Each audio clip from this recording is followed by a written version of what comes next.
Em nome da Branca Editores, agradecer ao Pedro Mesquitela, em particular, e a todos os irmãos pela oportunidade que deram e a colaboração para que esta obra pudesse, novamente, quase 40 anos depois, voltar ao mercado, voltar a Portugal e assim ajudarmos a todos, aos que aqui estão e, sobretudo, se calhar, a todos aqueles que aqui não estão, a compreenderem melhor o que foi o 7 de setembro e o que foi aquele período tão importante para Portugal e para todos nós. Com esta breve introdução, depois desta breve introdução, passo então a palavra ao Pedro Mesquitela, filho da autora, o revisor histórico da obra que agora aqui muitos de vós já têm convosco, pequenas alterações que foram, ou acrescentos, se quisermos, que foram feitos no sentido de, enfim, de melhorar ainda mais aquilo que já era um trabalho, enfim, indiscutivelmente de uma qualidade inegável e de uma importância superior. Por isso, agora a palavra ao Pedro Mesquitela. Obrigado. Em primeiro lugar, agradeço a presença neste fim de tarde do dia de semana, em que estamos lançando a obra Moçambique 7 de Setembro, Memórias de uma Revolução, do Pedro Mesquitela. Para quem não me conhece, eu sou Pedro Mesquitela e represento os 9 filhos da autora, tanto os que estão presentes, como Teresa, a Graça e a Luísa, como os que estão ausentes por viverem fora de Portugal, o Jorge Eduardo, a Maria Isabel e o José Maria. Também, in memoriam, o Gonçalo Nunes e João Afonso, que partiram do nosso convívio sempre mais. 9 filhos, 4 nascidos em Lisboa e 5 em Moçambique. Todos cidadãos portugueses, educados sobre a mesma bandeira e o mesmo hino nacional. Peço desculpa pelo eventual sotaque que possam notar, mas vivi no Brasil 38 anos. Só voltei o ano passado para casar. Gostaria de começar por agradecer a presença do professor Dr. Adriano Moreira, que além de gentilmente ter acedido ao meu pedido para escrever um novo prefácio da obra, nos concedeu o privilégio de sua amizade, interrompendo suas férias fora de Lisboa para poder estar connosco, hoje, e encerrar esta sessão. Sr. Professor, bem-aja, sei que para a minha mãe não deveria ser muito. Este projeto nasceu no Rio de Janeiro em conversa com a minha irmã Luísa, porque achámos que o livro devia ser reeditado com algumas revisões e estar disponível para que as gerações do pós-25 de Abril pudessem ter sempre um testemunho vivo do que foi vivido em Moçambique quando do processo da descolonização, fenómeno esse que os livros de história de Portugal ensinados atualmente nas escolas preferem ignorar. É a dimensão humana do facto histórico, sem a banalização do sacrifício. Devo agradecer à minha mulher Madalena, uma grande incentivadora do projeto, incansável na teimosia em arranjar soluções e a maior divulgadora deste evento. A minha irmã Luísa, que digitou o texto, pois os originais se perderam quando fechou a editora original. O Rui Hertelão, nosso editor, que desde o primeiro momento se interessou pelo assunto, embora não tenha idade para o ter vivido, e a Joana Paz Vieira pelo entusiasmo e cuidado com que o livro foi feito. Acho que fizeram um excelente trabalho e o produto final tem uma qualidade gráfica inegável. E finalmente, aos palestrantes desta noite, que me auxiliaram com as suas memórias a poder esclarecer alguns pontos que mereceram notas de revisor. Apresento por ordem o Dr. Luís Fernandes, ex-capitão miliciano do GEPS em Moçambique, promovido por bravura, e que foi entregue pelo nosso exército a Frelimo, tendo passado 1 ano e meio em campos de reeducação no meio do mato. Major Oscar Soeiro, subcomandante da Organização Provincial dos Voluntários, testemunha ocular e operacional de uma das poucas forças militarizadas que teve a coragem de tentar conter a carnificina da Machada em 8 e 9 de setembro. Dr. Eugênio Brandão, que era inspetor do Centro de Informação de Lino Lourenço Marcos por altura do 25 de Abril e que pôde sentir as mudanças, estando assim apto a fornecer-nos uma visão de cidadão comum dos meses que antecederam o 7 de setembro. Em 3 dias cumpre-se 40 anos do 7 de setembro em Moçambique. O livro que estamos apresentando hoje deve ser visto como uma radiografia de um momento histórico, com evidentes componentes emocionais por parte da autora, mas sempre com uma visão de Portugalidade que é inegável, e tanto quanto a memória lhe permitiu, um relato fiel do que realmente aconteceu em Moçambique entre 7 e 11 de setembro de 74. Cabe apenas fazer um pequeno resumo dos acontecimentos que levaram a esta explosão popular. Desde 1971, sabia-se que existia um movimento civil para acabar com o Estado Novo e a Guerra no Ultramar, tanto na metrópole, através da ala liberal, as sedes e parte da Igreja Católica, como na província ultramarina de Moçambique, através dos democratas de Moçambique e alguns partidos locais. Os mais significativos eram o GUM, a que pertencia a Joana Simeão, depois rebatizada como o FRECOM, em 28 de maio de 74 na Angola, e a COREM, fundada por Uria Simango, que tinha sido vice-presidente da Frelimo na presidência de Eduardo Mondlane e foi exilado depois do assassinato deste. Tanto a COREM como o GUM defendiam eleições democráticas e multirraciais, pelo que foram perseguidos os seus líderes, julgados e mortos após o 7 de setembro. Alguns de nós também sabíamos que existiam conversações com dirigentes dos países vizinhos de Moçambique, como o presidente Banda de Malawi, Kaunda da Zâmbia e o Dr. Nyerere da Tanzânia, ex-Tanganyika, sendo a ponte com a Frelimo feita por um assessor do presidente Kaunda de nome Marcos Sousa. O interlocutor era um proeminente português, o engenheiro Jorge Lins. Não vou aqui detalhar os esforços envolvidos para se chegar a um entendimento de princípios, a que Jorge Lins chamou Programa de Lusaka. Mas vale a pena mencionar que as discussões eram do conhecimento das autoridades portuguesas, desde o tempo do Dr. Salazar, do professor Marcelo Caetano e dos ministros do ultramar desde 1965, Joaquim Silva Cunha e depois Baltasar Belo de Sousa. Sabíamos que mais cedo ou mais tarde a autonomia verdadeira e a independência chegariam. Só se teria que decidir quando seria e negociar como seria o processo da passagem do bastão. Este programa de Lusaka, que segundo nos consta teria sido aceito pela Frelimo, era para ser desenvolvido em 5 anos e, de acordo com o que interpretei do descrito no livro Moçambique, Terra Queimada, de Jorge Lins, tinha como pontos principais, entre outros, a harmonia racial, a manutenção do português como língua franca, a manutenção da nossa cultura e a salvaguarda dos interesses económicos e financeiros dos portugueses. Em setembro de 1973, existiria a possibilidade de ser ratificado por Portugal. Este acordo não foi nunca assinado, nem reconhecido oficialmente ou oficiosamente pelo governo português, por razões que devem estar ligadas à personalidade do professor Marcelo Caetano, somadas a movimentos oriundos do grande capital português e elementos da chamada linha dura portuguesa, que se opunham à independência das províncias ultramarinas. Em novembro de 1973, após as eleições em Portugal, Baltazar Rebelo de Sousa, já ministro do ultramar, instruiu Jorge Jardim para prosseguir uma política acelerada de autonomia que aceitava para desembocar na independência.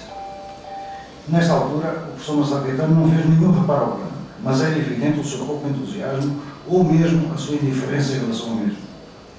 Menciono estes factos para explicar o clima que se vivia em Moçambique no final de 73, pois a guerra tinha se espalhado ao sul do Sena, os ataques terroristas identificaram-se em Vila Peri e até um pouco mais para o sul. A população, vítima de um clima extremamente desfavorável em relação ao ultramar que existia na metrópole, através da descrença no mérito da guerra e da crescente campanha dos chamados democratas de Moçambique, estava apreensiva e cada vez mais nervosa, pois sabia-se que estava em jogo o princípio da manutenção do ultramar e se passaria para um regime de maior autonomia que acabaria a independência. Mas acreditava-se que militarmente Moçambique não seria derrotado e que seria possível construir um futuro multirracial em paz, com base em negociações sólidas que levassem em consideração os interesses de tantos que lá residiam e trabalhavam, alguns há mais de 3 gerações. E aí aconteceu o 25 de abril. Inicialmente, o programa do MFA e o próprio general Spínola pareciam ter princípios parecidos com aqueles que constariam do programa de Lusaka, o que sussurrou uma parte das elites moçambicanas que dele tinham conhecimento. Infelizmente, após a visita de Costa Gomes à Beira em maio de 74 e, sobretudo, após a visita encomendada por Costa Gomes de uma delegação de democratas a Dar es Salaam, em 11 de maio de 74, encontraram-se com Samora Machel e ficou claro que os políticos chamados de esquerda, ex-detentos ditos políticos portugueses de Moçambique, presentes na reunião, como José Caveirinha, Rui Nogueira, Malangatana Valente, Matias Mboa, Rogério Jauana e José Fato Machel, irmão do Samora, não seguiriam os princípios constantes do programa do MFA. Por esta altura, deslocou-se a Lisboa uma delegação de políticos e representantes dos partidos locais para conversar com o general Spínola, e este os sossega quanto à garantia da defesa dos interesses e vida dos moçambicanos. Em junho, acontece a primeira reunião em Lusaka com Samora Machel, onde acontece o famoso abraço de Mário Soares, e onde claramente Mário Soares exclui o harém e o rumo das negociações.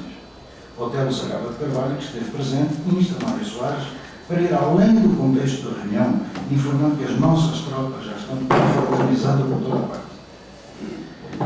Em julho de 1974, é publicada a Lei 7/74, da autoria de Melo Antunes, embora ninguém a tenha assinado, que contrariava frontalmente o programa do MFA, que até então tinha força constitucional, e que tinha como objetivo a independência a prazo e a defesa e integração do novo país dos portugueses que lá viviam. Era o pronúncio da entrega.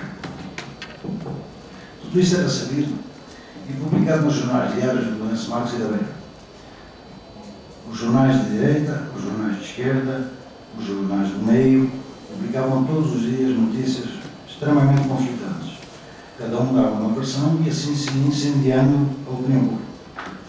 A esperança dos portugueses que viviam em Moçambique estava assim numa espécie de montanha russa, em que num dia lhe davam certezas e no outro as retiravam.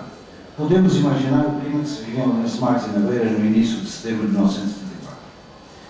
Em 4 de setembro, foram a Lusaka negociar com a Frelimo Melo Antunes, Mário Soares, Almeida Santos, Vítor Crespo, Antero Sobral, Nuno Lousada e Vasco Almeida Costa, que obviamente não queriam respeitar o programa inicial do MFA, mas sim tão somente entregar a província apenas à Frelimo para a completa, imediata e irrevogável independência, sem levar em conta as forças políticas locais, nem ter a mais elementar prudência na defesa das vidas ou fazenda dos portugueses que lá viviam. E foi assim assinado o Acordo de Lusaka formalmente entre o governo português e a Frelimo a 7 de setembro de 1974. Referiu tudo o que tinha sido dito anteriormente no programa do MFA e nos discursos públicos dos generais Spínola e Costa Gomes. A população de Moçambique sentiu-se traída. Muitos dos presentes viveram o 7 de setembro, ou já leram ou ouviram de familiares o que foi. Devemos apenas mencionar que morreram nesses dias mais civis do que em todos os 10 anos de guerra anteriores. Cria-se um regime de terror, forças do nosso próprio exército, sobretudo oriundas da metrópole, inflam os ânimos dos pretos contra os brancos, que são chamados de fascistas e colonialistas. Houve debandada geral da população e criou-se o que foi chamada a regra 24-20, 24 horas para sair, carregando apenas 20 quilos. Os jornais da época estão cheios de fotografias e relatos do que foi a saída dos portugueses. Soldados negros da incorporação provincial, sobretudo as forças especiais, são perseguidos e mortos.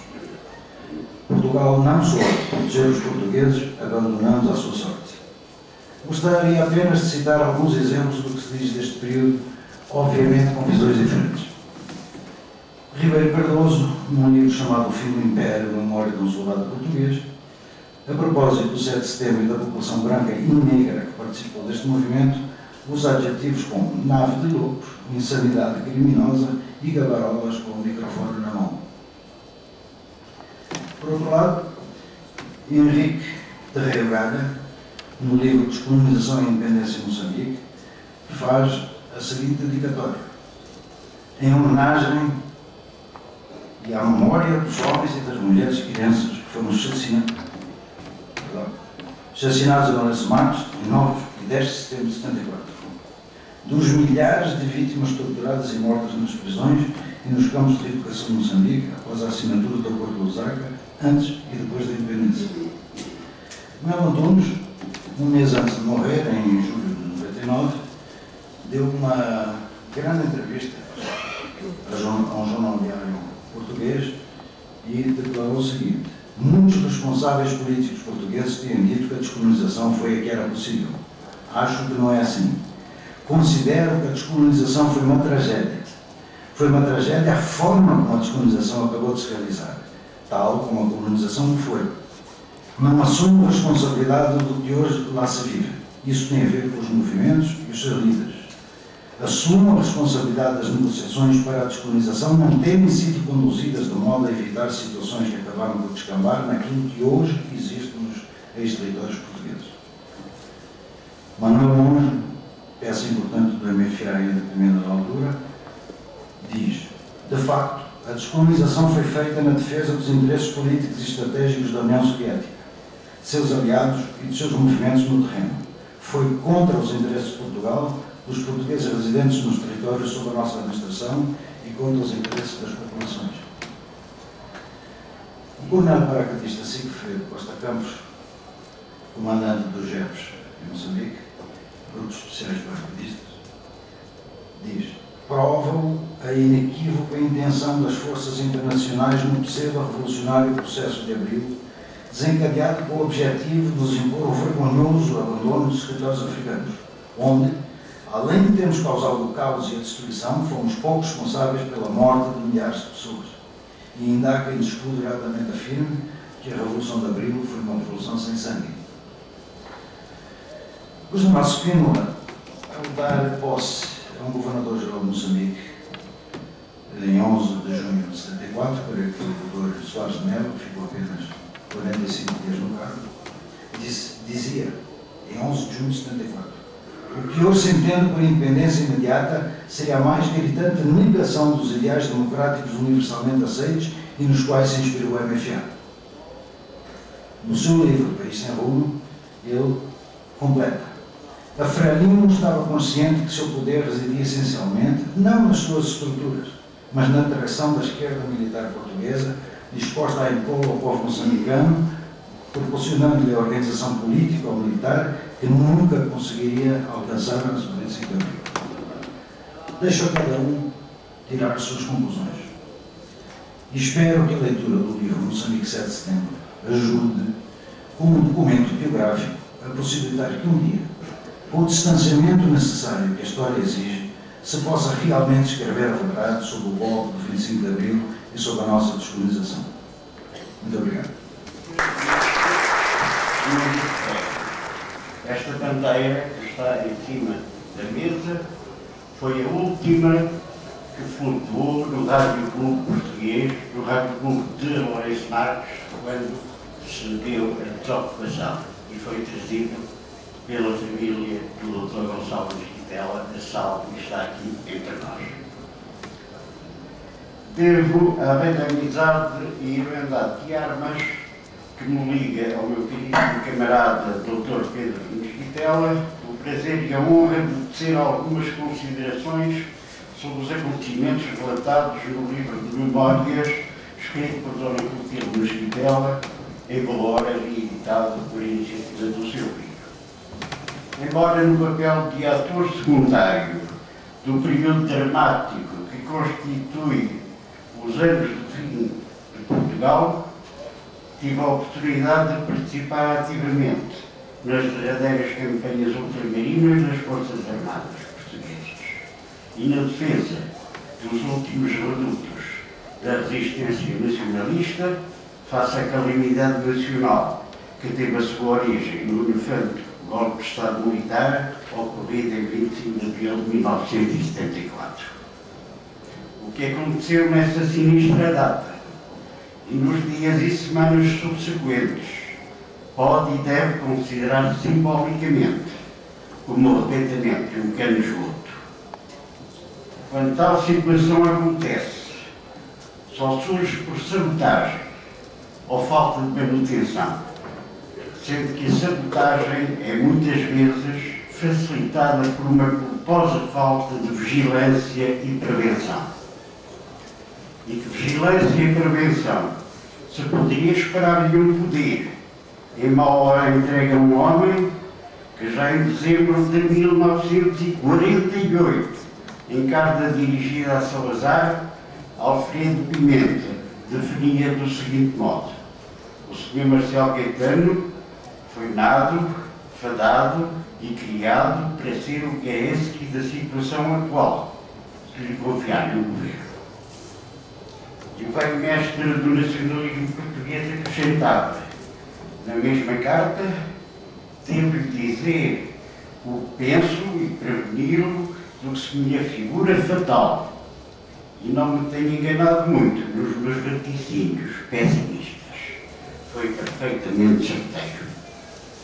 Foi de facto Marcelo Caetano quem, à revelia do chefe do Estado, proporcionou um clima adultério de dúvida permanente, de cedências comprometedoras e de aberturas perigosas, abrindo frestas na cidadela e provocando correntes de ar insalubre. Longe de ser o timoneiro seguro que Salazar havia sido, conduziu o âmbito do Estado por rotas ao sabor dos ventos, soprados ora do Atlântico Norte, ora do Leste, corropiando como uma barata tonta, tornando Portugal um país sem rumo. Lapidariamente, o Dr. Freire Nogueira denunciou esta situação ao declarar na Assembleia Nacional: quando nós solicitamos aos soldados portugueses, quando nós solicitamos à juventude portuguesa que combate em África e durante os combates possa morrer em África, nós solicitamos que eles morram a título definitivo. E não podemos solicitar que a juventude portuguesa morra a título definitivo enquanto nos entretemos entre nós a discutir se a política é definitiva ou provisória.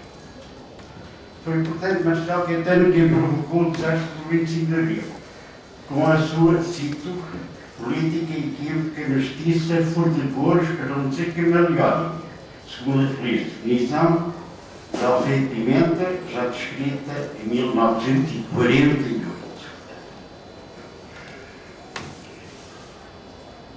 Marcelo Caetano chegou ao desplante de ter incitado poucos dias antes do 25 de abril, pouco antes do 25 de abril, os generais Costa Gomes e António Spínola a tomarem conta do poder.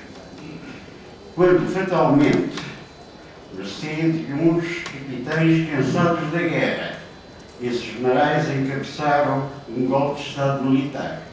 Para além do caos instalado nas ruas, desenvolveu-se uma tremenda confusão de espírito. Confusão essa, diga-se de passagem, já vinha de trás. E assistimos logo, na metrópole e no ultramar, a situações no mínimo caricatas, protagonizadas por pessoas dignas da nossa estima e consideração.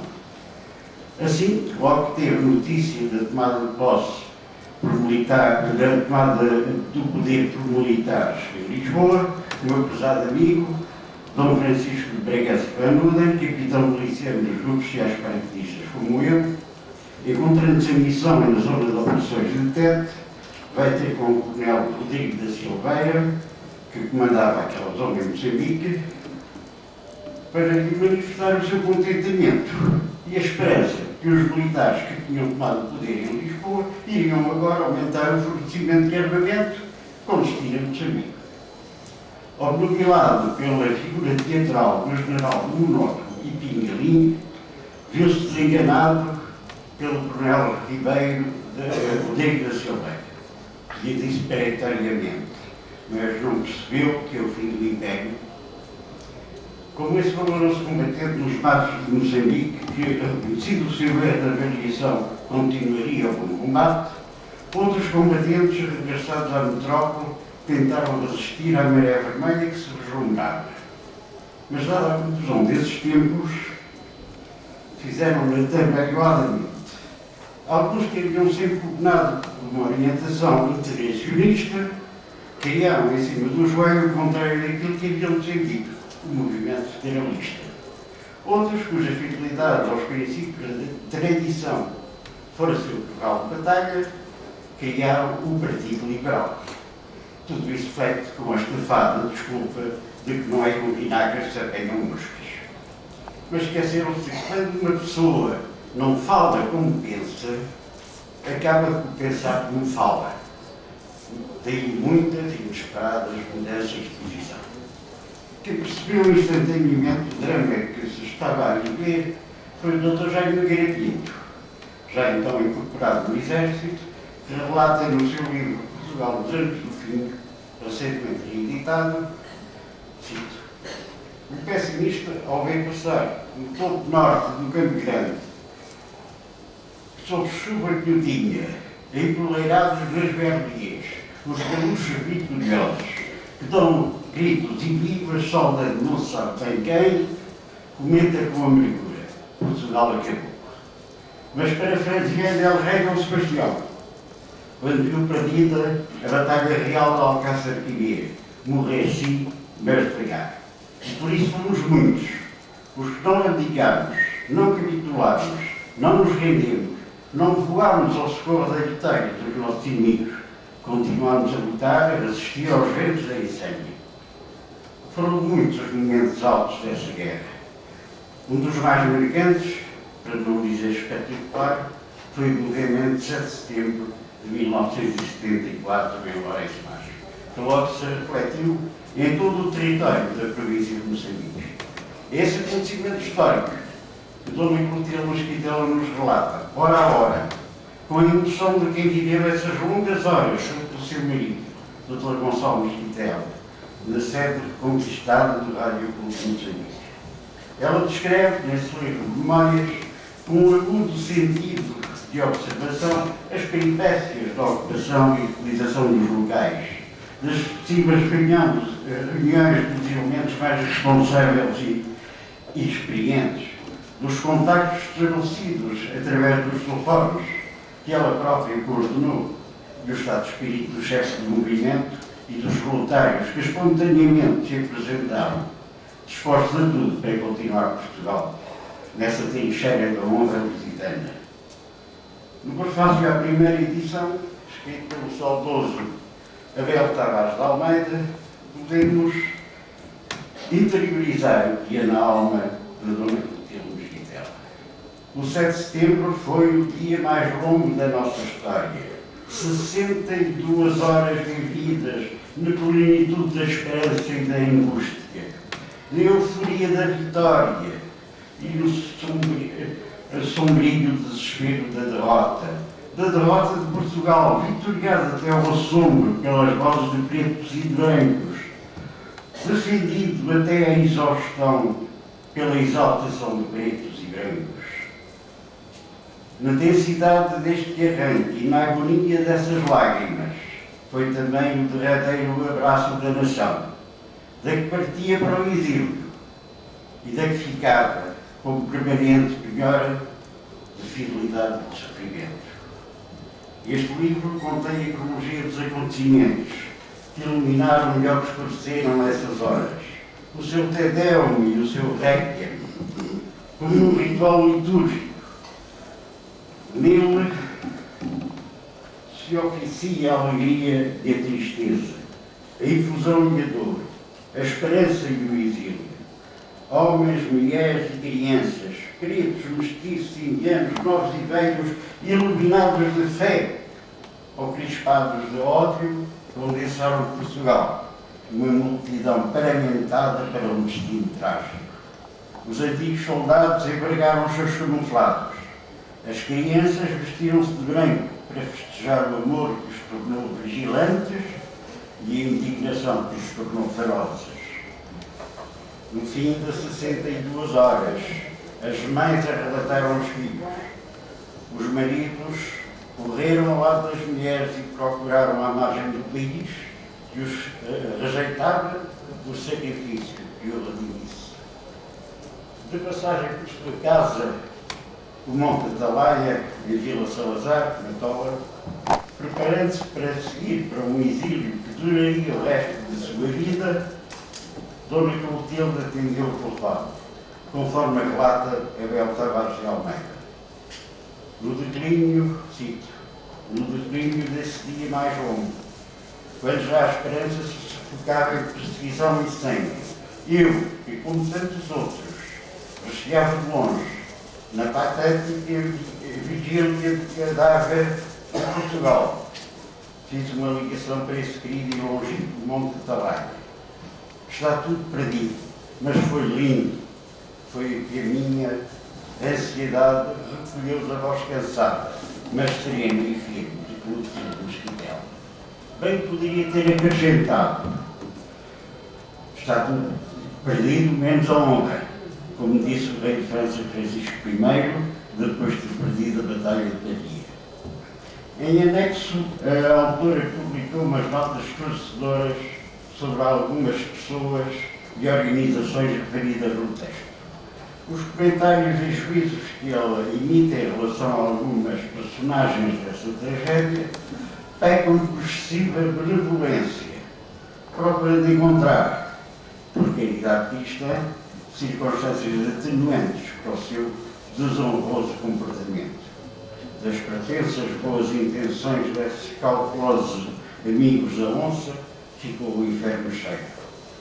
Já José António Primo de Ribeira, quando se aproximava inexoravelmente a hora marcada pelo destino, profetizava: bem-vindos estes tempos difíceis, pois permitem também identificar os tíbios, os cobardes e os acomodatícios, já que os traidores são por demais conhecidos. E nós sabemos onde estes traidores tinham estado: na Rádio Argel, na Rádio Moscovo, em Praga e em Paris. Naquela altura, tinham ocupado Lisboa. Entendido. Liberdade em Moçambique e dedicada à saudade do meu Portugal destruído, à esperança de um Moçambique renovado. Ficava protegido por Chiquinha. Saúde à autora e aos seus filhos. E trazer um trabalho de observação participante, apresentando a verdade, sem as maias dos historiadores contemporâneos, não abdicando, nem escondendo as suas responsabilidades como senhora, como patriota, como esposa e mãe, de convicções e moral exemplares. Saúde os filhos do mundo. Saúde o doutor Pedro Mosquitel e a sua família, pela reedição da obra Moçambique, 7 de setembro, Memórias da Revolução. Saúde os participantes, os que estavam fisicamente no levantamento e por isso pagaram, os que estiveram em espírito, aguardando que a improvável vitória acontecesse. Cumprimento quem neste momento nos acompanha, porque nos compreende e porque, nesta ocasião, é respeito pela memória e tributo à perenidade da pátria. Ler e rever esta edição é um alimento para a alma portuguesa O livro recorda-nos a indignação pelos ultrajes à bandeira, pelas decisões políticas tomadas sem a audição de quem construiu uma bela cidade, um vasto território, onde conviviam culturas, religiões, etnias tão diversas, um Estado que encarava o futuro. Moçambique é precursor do multiculturalismo que agora a Europa quer descobrir. A autora recorda-nos a harmonia na convergência de esforços para criar e produzir. De um conjunto de tribos que se guerreavam e escravizavam os vencidos, com mais de 20 línguas e diversas religiões, nasceu Moçambique, terra de africanos, indianos e asiáticos, unidos pela maneira tolerante de estar no mundo.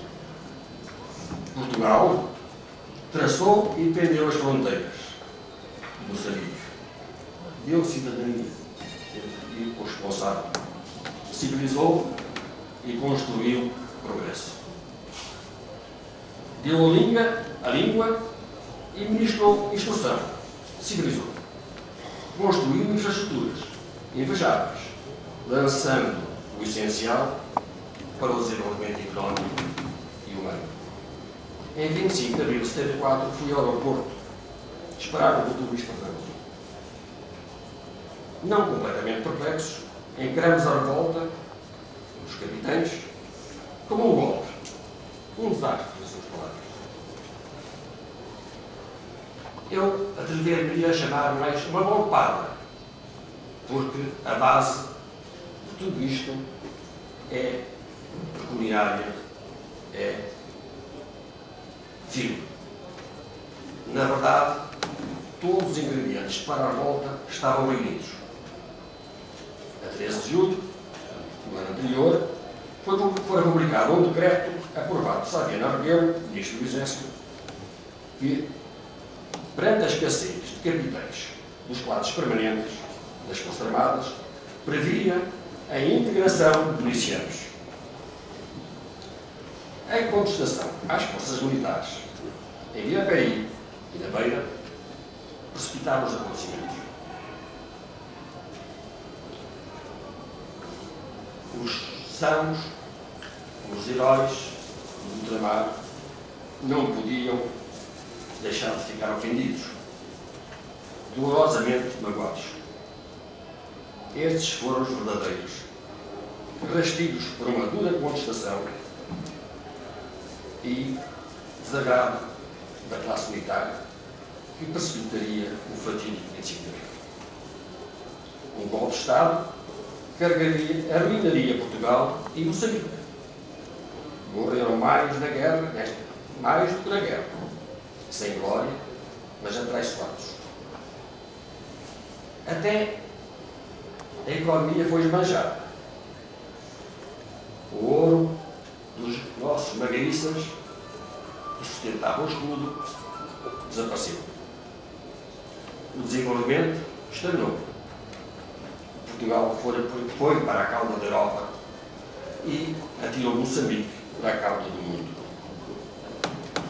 Em Moçambique, a portuguesa não era só o hino nacional, era a resposta popular às ambições inglesas. A estátua de Mozinho, em Lourenço Marques, não era só o herói da ocupação, era o exemplo oficial, honesto e esclarecido. Os heróis de Tionga eram a fronteira, as fronteiras do norte. E Marco Paulo não era a cerveja, era a justiça, sem a teia das leis. A autora numera pormenorizadamente quem estava em cena. De um lado, os defensores de Portugal de Minha Timor, os partidários da cidadania plena e inclusiva, os anónimos. Do outro, também estavam aqueles que não podiam não podiam entrar porque não entravam. Eles estavam connosco, mas que não eram prisas. E aquilo era espontâneo, não podiam estar. Do outro, os que impunham a vanguarda revolucionária, a Brigada do Reumático Republicana, os independentes, os interesses, os independentistas, os interesses económicos, os acomodados, agora arrependidos. O rigor descritivo deste livro traz-nos à memória os elementos essenciais da cultura moçambicana. A personalidade base do moçambicano foi moldada pelo cimento intercultural da Portugalidade. Vasco da Gama, ao aportar a ilha de Moçambique, acabou com a exclusividade do negócio a quem chegara primeiro, mas não eliminou os limites. Os portugueses passaram a ser só mais um concorrente. O 7 de setembro insere-se nessa linha. Moçambique é uma criação portuguesa, não é da Frelimo. As necessidades de ocupação e desenvolvimento determinaram as fronteiras, determinaram a constituição de companhias das estáticas, da transcendência regras, dos monopólios, protecionistas, tudo resgatado. De onde o bem é Lourenço Marques.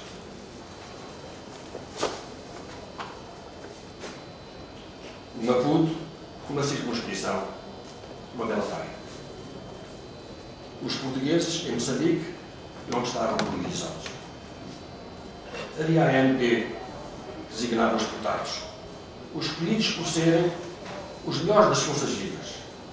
Não eram representantes de ideologias, era uma espécie de casa dos 24. Havia um governo mais voluntarioso do que político. Recebia instruções do Ministro do Trabalho. Havia serviços de informação. Vendiam a imagem de Moçambique, especialmente ao exterior, direcionado para a defesa da causa portuguesa nas Nações Unidas.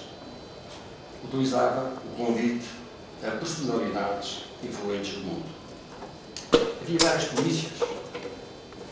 Os cipaios para os milantes, os outros para a segurança pública e para a segurança do Estado. Não eram do regime, eram do país. A administração civil era sobretudo profissional. Distinguia-se os técnicos e quem melhor percebia das questões antropológicas. A formação da juventude era cívica. A Universidade Portuguesa, para o ensino secundário, à época de qualidade, limitava-se a antecipar a disciplina da organização política e administrativa da nação. O desporto escolar formava campeões e as bancadas um misto de bairrismo e patriotismo, mas eficiente.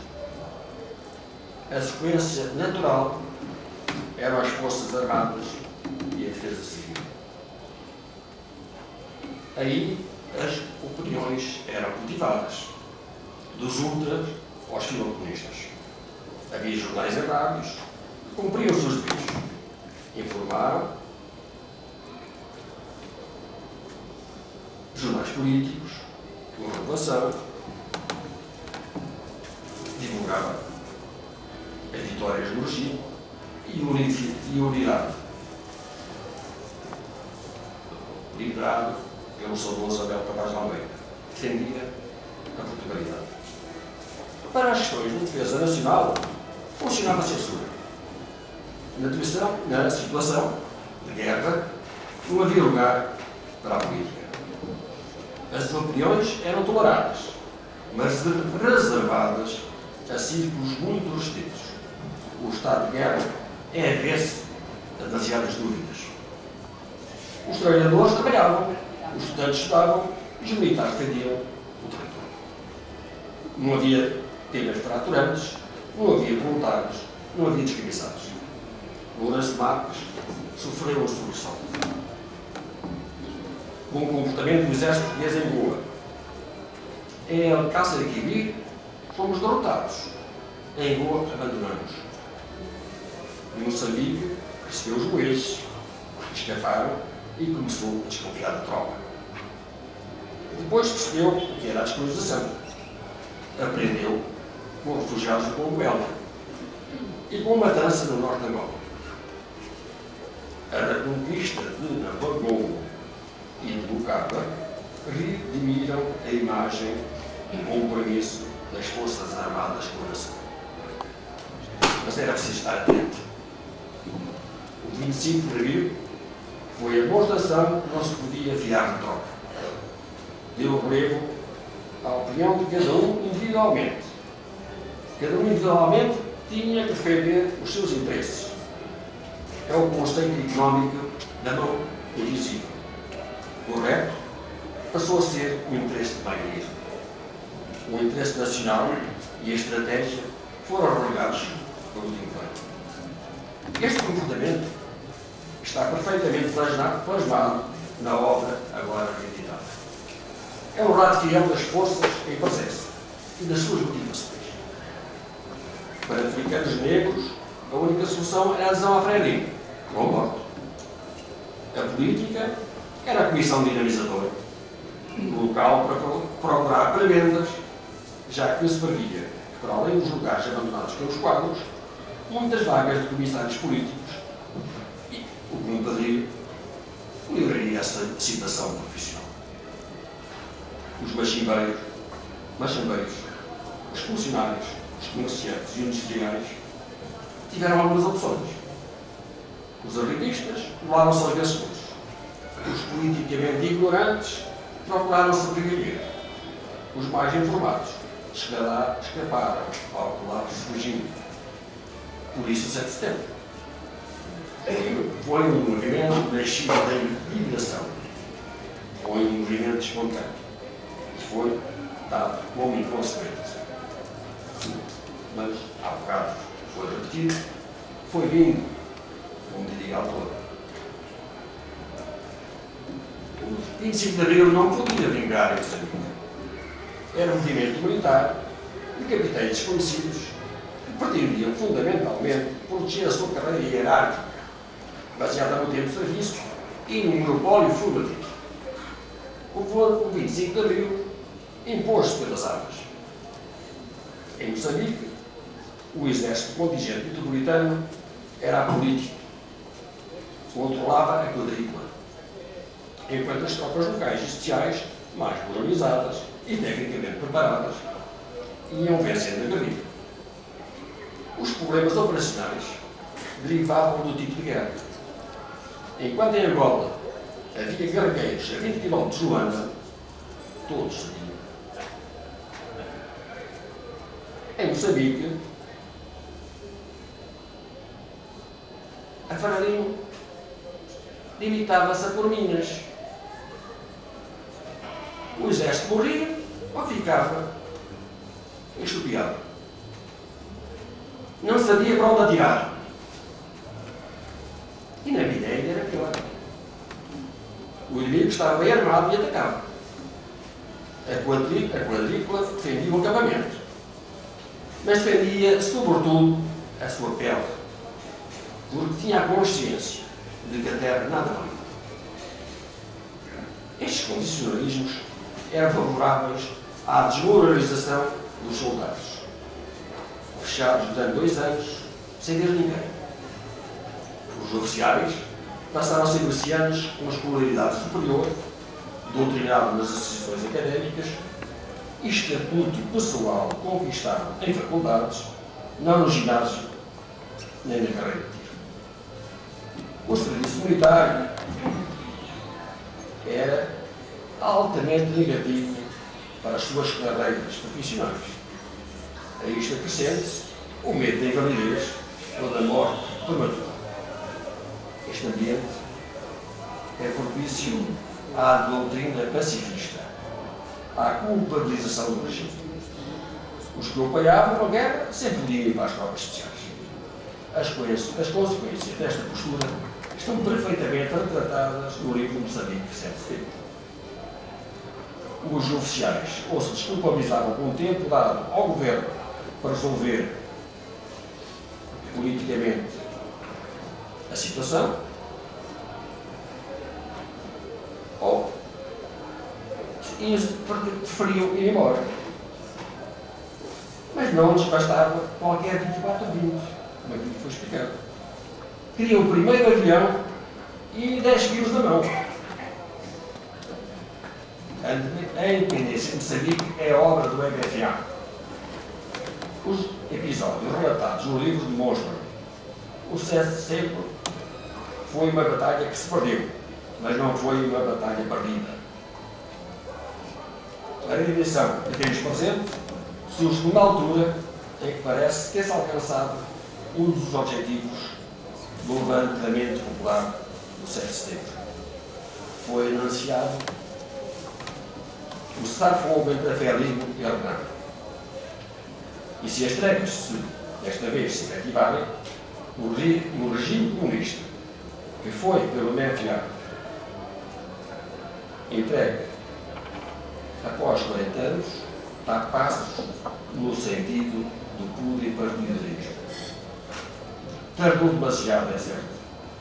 Mas mesmo assim, o 7 de setembro foi uma batalha de uma guerra prolongada. Nós esperamos com rumo para a vitória.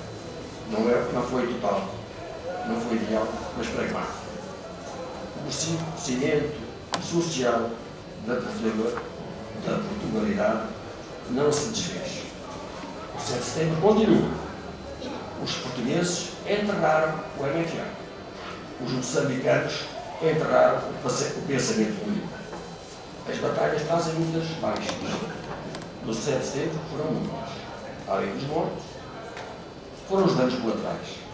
Os exilados, os espoliados, os saneados. Mas entre os sobreviventes foram, sobretudo, a esperança dos jovens nossos filhos, pretos, brancos, indianos e asiáticos, defraudados no seu futuro. Os resultados estão a isto. Portugal na cauda da Europa, Moçambique na cauda do mundo. Aprender com o erro ensinou-nos que cabe pobre. Não para vingar os mortos, mas para não desperdiçar a oportunidade. 40 anos é o ciclo habitual dos regimes em Portugal. Será que está na hora? Muito obrigado. Um bairro muito conhecido em Lourenço Marques, a Mafalada, que tinha uma população de entre 15 a 20 mil pessoas. A minha unidade tinha uma companhia de intervenção que fazia patrulhamentos diários, principalmente noturnos, porque era constituída por voluntários, e fazíamos patrulhamentos apiados dentro daquele bairro e com a curiosidade. O nosso pessoal fazia patrulhamentos e só levava o graduado com castel. Andávamos perfeitamente à vontade naquela zona. Tinha um posto de socorros que dava assistência àquelas populações, principalmente depois do escurecer. Aquele bairro no interior tinha algumas cantinas, algumas tinham telefone, outras não tinham, e era a nós que as populações acorriam para pedir ou auxílio naquelas desavenças, ou a pedir ambulâncias ou assistência no aspecto da enfermagem. Nós tínhamos um enfermeiro que, curiosamente, antes do 7 de setembro, descobri que era membro da FRELI, mas não lhe disse nada. Um dia fui passar uma vista de olhos no posto de socorros e encontrei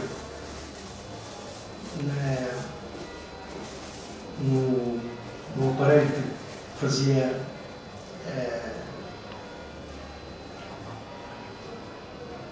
a limpeza das seringas. Encontrei uma carta dele para um indivíduo que fazia referência que era da Freire. Eu não disse nada, continuou a trabalhar. Quando arrebentou o 7 de setembro, a polícia teve que aderir exatamente porque tinha que tomar conta da segurança das populações, e o meu comandante, na altura, o Coronel Vasconcelos Porto, telefonou-me e disse-me: pessoal todo aí, porque temos que zelar por a segurança.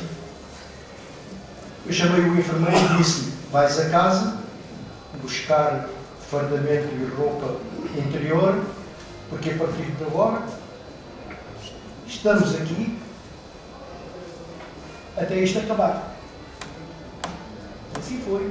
Ele esteve e portou-se corretamente. E, portanto, a minha atuação no 7 de setembro não tem a ver com aquele dia-a-dia no Rádio Clube, porque eu estava longe. Queria só referir que um dos grandes participantes do 7 de setembro é o Dr. Velês Grilo, que muita gente não sabe, mas que parece-me que foi o homem que deu posse ao Dr. Álvaro Cunhal como secretário-geral do Partido Comunista Português. Era professor do Liceu Salazar. E o nosso grande problema naqueles dias era a falta de... não tínhamos condições, não tínhamos armamento. Valia-nos algumas unidades. Eu tinha pomposamente uma companhia de intervenção, mas não tinha material para uma companhia de intervenção. Tinha material para fazer patrulhamentos e pouco mais. Devo dizer também que tínhamos uns patrulhamentos diurnos, o mais alto, em que o enfermeiro percorria a zona do bairro e a dias certos ia fazer visitas sanitárias, tratar, dar injeções, um pouco como depois em grande o Dr. José da Paz, pai do José Rodrigues dos Santos, fazia com o Serviço Médico Aéreo. E, portanto, o nosso problema era não ter capacidade para reagir. Tentámos algumas coisas, a OPV desempenhou algum papel. Há aqui no livro uma alusão a que as tropas que estavam no campo militar de Boane, que era a 30 km de Lourenço Marques, tentaram vir desfiadas pelo Coronel Soares, me parece. O livro não diz, mas eu depois fiz um apontamento, é que antes deles avançarem, houve um grupo de homens da OPV, desfiados pelo segundo-tenente Amaro Monteiro, que era um homem dos fuzileiros, que foi a Boane conferenciar com o coronel. E depois, como as ligações rádio eram difíceis, por telefone ficou combinado que ele transmitiria o que tinha acontecido em Boane, para depois eu poder ir ao Rádio Clube dar notícia. E então, a notícia é que a tropa em Boane estava armada até aos dentes, mas o pessoal fazia o V da vitória. O Coronel Soares depois entendeu que devia vir para o Lourenço Marques. Só que na Matola recebeu uma informação da unidade da OPV da Matola que a ponte por onde ele ia passar, se ele quisesse passar, ia ser destruído e ele ficava ali. Então ele acedeu a vir a Lourenço Marques, acompanhado pelos elementos da OPV da Matola, para vir ao Rádio Clube conferenciar. E ele dizia que, pois, está bem, eu sou favorável ao movimento, mas eu sou oficial das Forças Armadas e não posso tomar posição. E pronto, quer dizer, as tropas depois voltaram para trás e dali não aconteceu nada. Depois há um outro pormenor, nós, a determinada altura, aparece lá um indivíduo que me diz: existem 30 autometralhadoras no cais do Líbano, num armazém que a tropa lá tem. Tem uma guarda de 12 soldados e um cabo e tem um rádio. Eu mandei um indivíduo ver se aquilo era verdade, e fui ao Rádio Clube falar com o Sérgio Cardiga e disse-lhe: eu não tenho pessoal para fazer isto, vocês têm que lá ir, as autometralhadoras estão desativadas, não estão arqueadas, mas aí não tem combustível. O combustível eu tratei, telefonei para a Shell, que era lá ao pé do cais do Líbano, mandei os carros que a gente enche, não tem problema. Então eu dizia, era preciso pô-las a circular com 2 ou 3 elementos armados pela cidade para dar uma sensação de força. Gorou-se.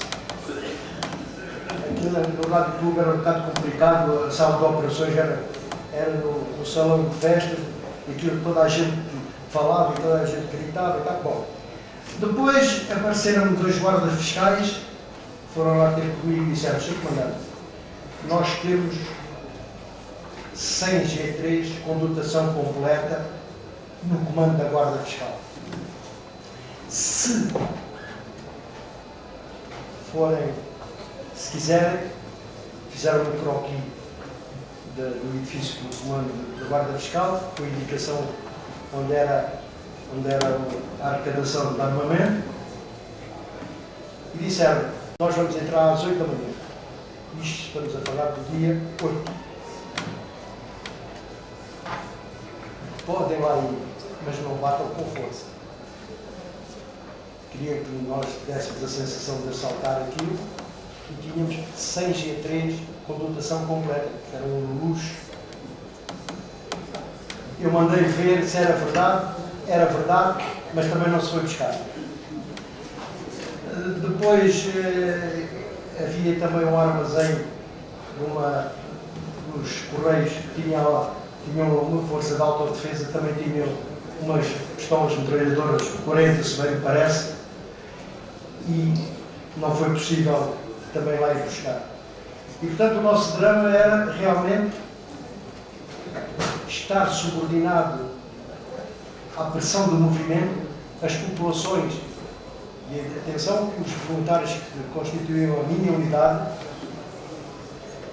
dos 100 e poucos homens que eu tinha, talvez nem 20 fossem europeus. Era tudo gente da terra. E portanto, ao fim daqueles dias, chegámos à conclusão que tínhamos vivido talvez o dia mais feliz das nossas vidas, mas que não tinha valido a pena. Não tinha valido a pena porque ficámos sozinhos. Quando se dá o 7 de setembro, se Angola se tem aliado em força, tinha possibilidade de se aliar em força. E se a África do Sul tem compreendido que para eles talvez fosse benéfico, quando chegou o primeiro armamento que a África do Sul nos deu, já tinha acabado o 7 de setembro. Há uma vivenda na Matola, que era de um senhor Coelho, que era o pai e filho, que tinha uma oficina metalúrgica, tinha uma vivenda com um salão muito grande, e fizeram uma parede falsa. E se alguém algum dia deitar para aquela parede abaixo, estava armamento quase como uma companhia, porque já não serviu de efeito. E foi pena. E assim, a minha participação foi diária. Em 72 horas, acho que dormi 6 ou 7 horas, já não sei. quando cheguei ao espelho, quando aquilo acabou, olhei para mim e não tinha a certeza se era eu. Tinha umas mulheres do tamanho da letra do waterpolo. E pronto, foi isso que se passou, muito sucintamente. Em primeiro lugar, quero distribuir. Quero agradecer ao Pedro ter-me dado a oportunidade de fazer e os depoimentos que foram feitos, pessoas que viveram aquelas circunstâncias tão difíceis, merecem ficar registrados. Porque nós sabemos que normalmente quem escreve a história não são os que perdem. Quem escreve a história é quem ganha. Os outros estão esquecidos. E este livro tem uma grande oportunidade, vem no esclarecimento, porque, designadamente, acaba de sair um livro que está a ter um enorme sucesso literário, que se chama A Guerra dos Impérios, e lá vem o Império Francês, o Império Inglês, o Império Alemão, o Império Russo, e um capítulo extremamente humilhante em relação ao Império Português. Porque quem escreve a história não são os vencidos, são sempre os vencedores.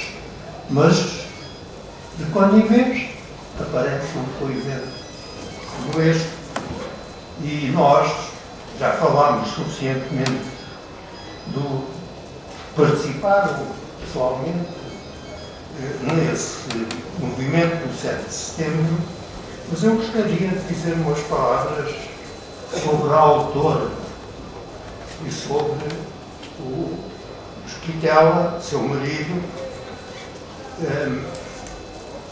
que foi meu amigo de toda a vida. E queria lembrar-lhes que este livro, por isso mesmo, no ambiente da literatura que tem saído sobre a descolonização, chamada descolonização, em que nós nunca somos tratados de uma maneira respeitosa, pelo menos, este livro faz lembrar duas coisas a respeito, não apenas dela, da autora, a quem nós todos chamávamos Teodita, era o nome como todos a tratavam, mas também de seu marido. E porquê? Porque a família Mesquitela é uma família que faz parte da história portuguesa. É, em primeiro lugar, uma família nobre. Em segundo lugar, o próprio Gonçalo Mesquitela é um dos elementos que o poeta chamou os elos que o Império tece. Porque ele nasceu em Macau, estudou em Lisboa, exerceu em Moçambique e foi morrer ao Brasil.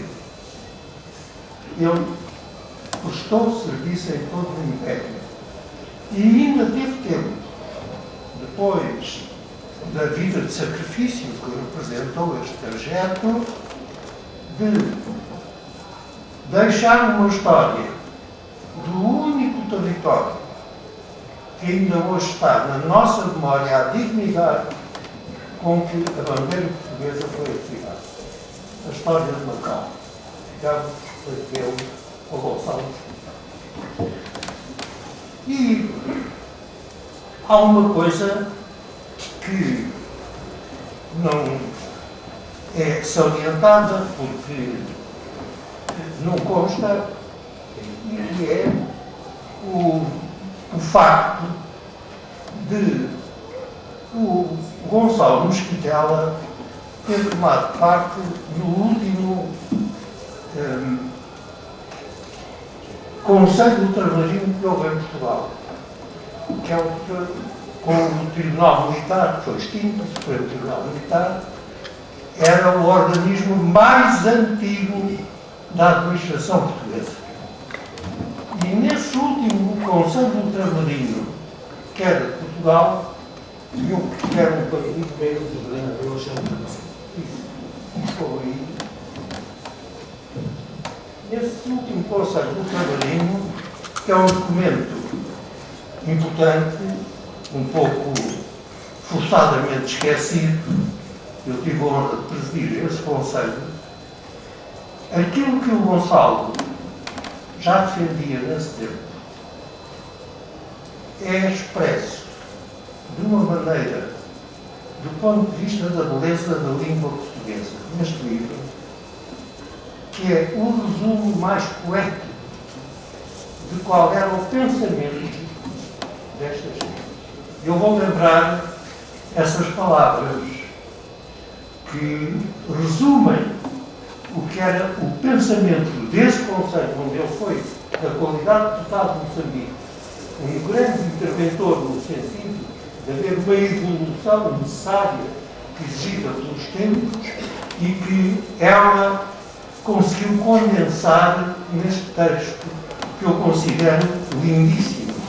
Ela diz o seguinte: Moçambique terá que vir a ser um país onde os fracos não temem os fortes e estes não esmagam os fracos, onde os pobres não temem os ricos e os ricos não desprezam os pobres, onde os jovens não temem os mais velhos e os velhos respeitam os novos, onde os desarmados não temem as armas e estas servem a paz de todos, onde os brancos não temem os pretos não temem os brancos, onde o governo não teme o povo, onde o povo não teme o governo.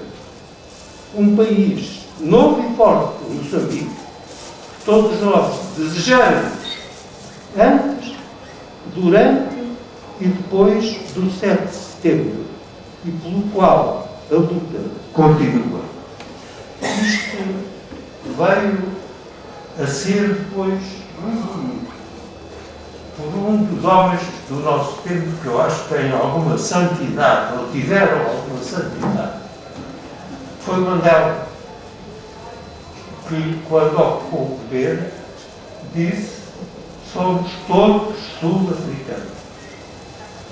Ajudado por um bispo, que disse: estamos a fazer uma nação arco-íris. Todas as cores têm igualdade de direitos, deveres e tratamento. Este pensamento não foi traduzido nas informações oficiais sobre o que tinha acontecido em Moçambique. E é bom que tenha conhecimento disto. E que qual era a síntese do que animava aquela gente que estava em Moçambique. Eu devo dizer que considero das coisas da língua portuguesa mais bonitas e mais exatas este texto que a política escreveu.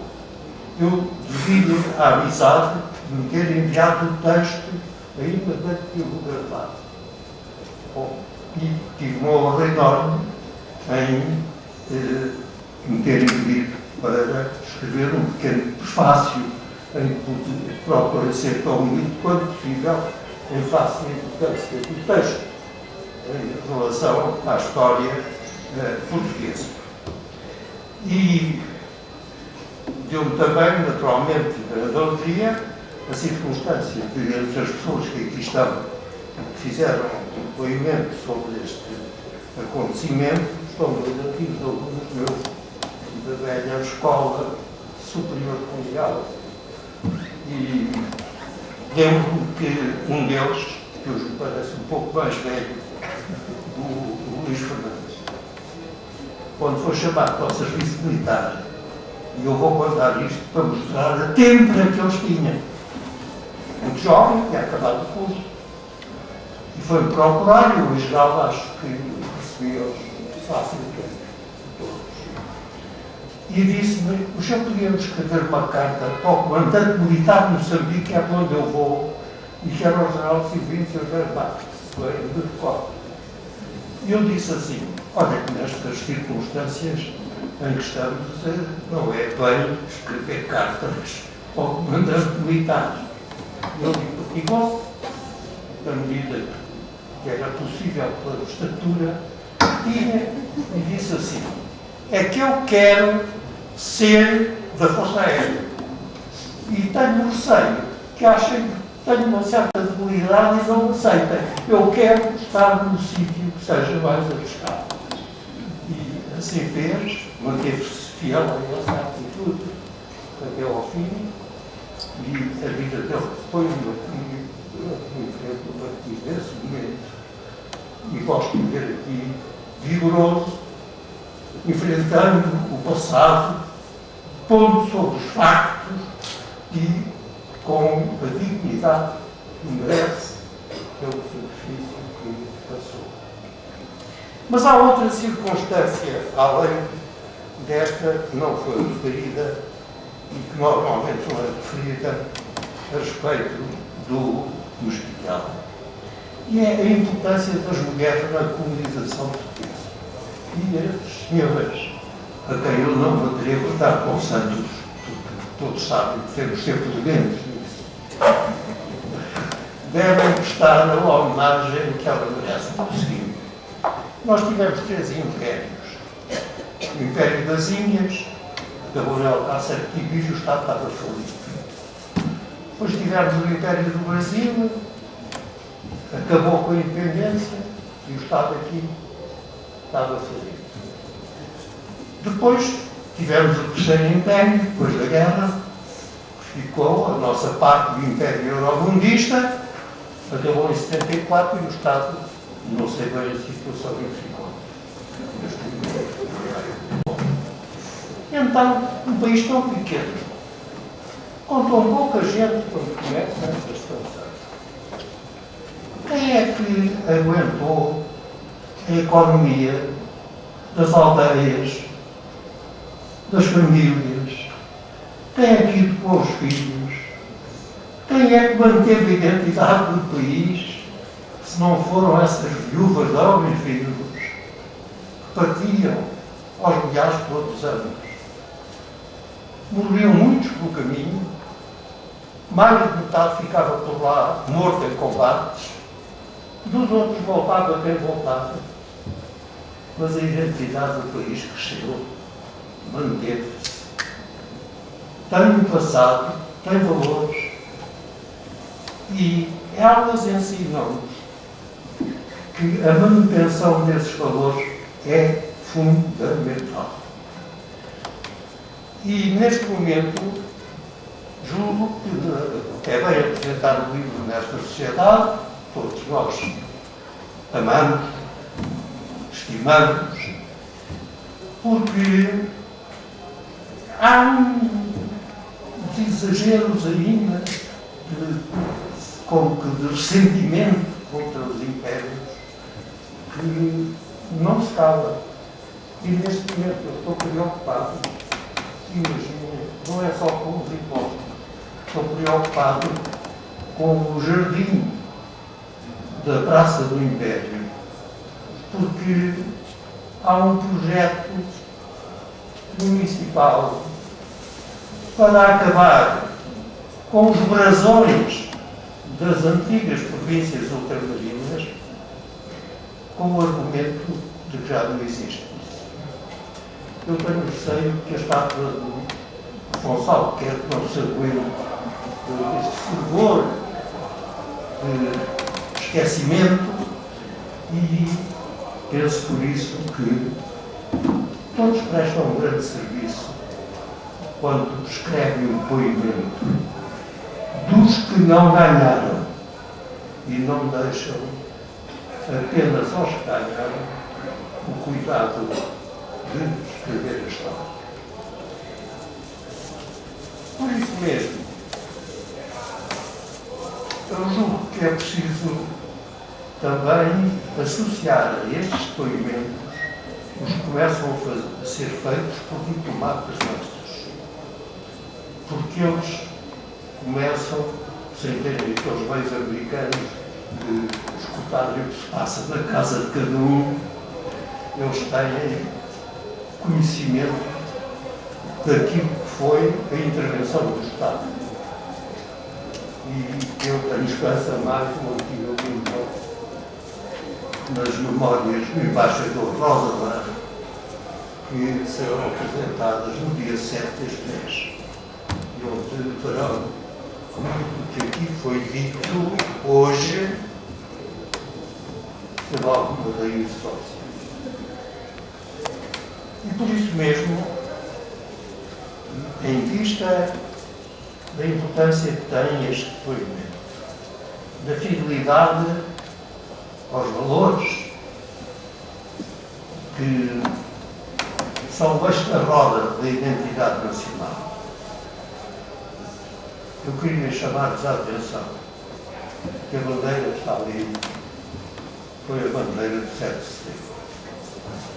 Eu queria que se estivessem de acordo, que nos levantássemos e guardássemos um minuto de silêncio em honra da memória das pessoas do 7 de setembro e, sobretudo, dos mesquitelas pelos serviços prestados.